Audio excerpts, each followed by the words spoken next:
ನಗರದ ಭಜಂತ್ರಿ ಓಣಿಯಲ್ಲಿ ನುಲಿಯ ಚಂದಯ್ಯನವರ 917ನೇ ಜಯಂತಿ ಆಚರಿಸಲಾಯಿತು. ನುಲಿಯ ಚಂದಯ್ಯನವರು ಕಾಯಕ ನಿಷ್ಠೆಯಿಂದ ತಮ್ಮ ಹೆಸರುಗಳನ್ನು ಗಳಿಸಿದ್ದಾರೆ. ಅವರು ಬರೆದಿರುವ ವಚನಗಳನ್ನು ಆಲಿಸಿ ಆ ವಚನಗಳನ್ನು ಅರ್ಥ ಮಾಡಿಕೊಂಡು ಜೀವನವನ್ನು ಸಾಗಿಸೋಣ ಎಂದು ಶಿಕ್ಷಕ ಹನುಮಂತ್ ಭಜಂತ್ರಿ ಹೇಳಿದರು. ಕಲ್ಯಾಣ ನಾಡಿನ ಶ್ರೇಷ್ಠ ಶರಣ ಅನುಭಾವಿ ವಚನಕಾರರು ನುಲಿಯ ಚಂದಯ್ಯನವರು ಕಾಯಕ ನಿಷ್ಠೆ ಶಿವನಿಗೆ ಅರ್ಪಿತವಾಗುತ್ತದೆ ಎಂದು ಅಚಲವಾಗಿ ನಂಬಿ ಅದರಂತೆಯೇ ನಡೆದರು. ಕಾಯಕ ನಿಷ್ಠೆಯೇ ಮೇಲು ಎಂದು ಸಾರಿದರು. ಅಂತಹ ಮಹಾನ್ ಶರಣರ ಮೌಲ್ಯಗಳನ್ನು ಜೀವನದಲ್ಲಿ ಅಳವಡಿಸಿಕೊಳ್ಳೋಣ ಎಂದರು. ನುಲಿಯ ಚಂದಯ್ಯನವರ ಜಯಂತಿಯನ್ನು ಎಲ್ಲ ಸರ್ಕಾರಿ ಕಚೇರಿಗಳಲ್ಲಿ ಆಚರಣೆ ಮಾಡಲು ಮುಂದಾದ ಕರ್ನಾಟಕ ಸರ್ಕಾರಕ್ಕೆ ಸಮಾಜದ ಎಲ್ಲ ಬಾಂಧವರು ಕೃತಜ್ಞತೆ ಹೇಳಿದರು.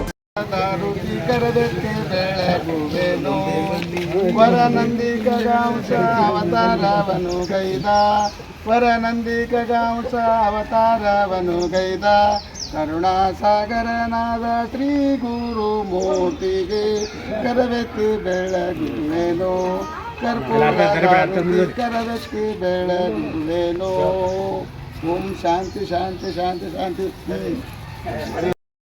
ಮನವೇ ಕರ್ಪೂರದಾರುತಿ ಪೂರ್ಣಂ ಜ್ಞಾನಂ ಜ್ಯೋತಿ, ಮನವೇ ಕರ್ಪೂರದಾರುತಿ. ಅಷ್ಟವರ್ಣದ ಲಿಂಗವೋ ಮಾನವ ಜನ್ಮ ಹುಟ್ಟಿ ಬರುವುದು ದುರ್ಲಭವೋ. ಕೊಟ್ಟಾನೋ ಶಿವ ಯಮಗೆ ಮಾಡಿದ ಫಲದಿಂದ, ಕೊಟ್ಟಾನೋ ಶಿವ ಯಮಗೆ ಮಾಡಿದ ಫಲದಿಂದ. ಹುಟ್ಟಿದ ಮಗನಿಗೆ ಶಿವನೆಂದು ಕರೆಯಿರಿ, ಜ್ಞಾನಪೂರ್ಣಂ ಜಗಜ್ಯೋತಿ. ನಿರ್ಮಲವಾದ ಮನವೇ ಕರ್ಪೂರದಾರುತಿ. ಓಂ ಚೈತನ್ಯಂ ಶಾಶ್ವತಂ ನಿರಂಜನಂ ತಸ್ಮೈ ಶ್ರೀ ಗುರುವೇ ನಮಃ.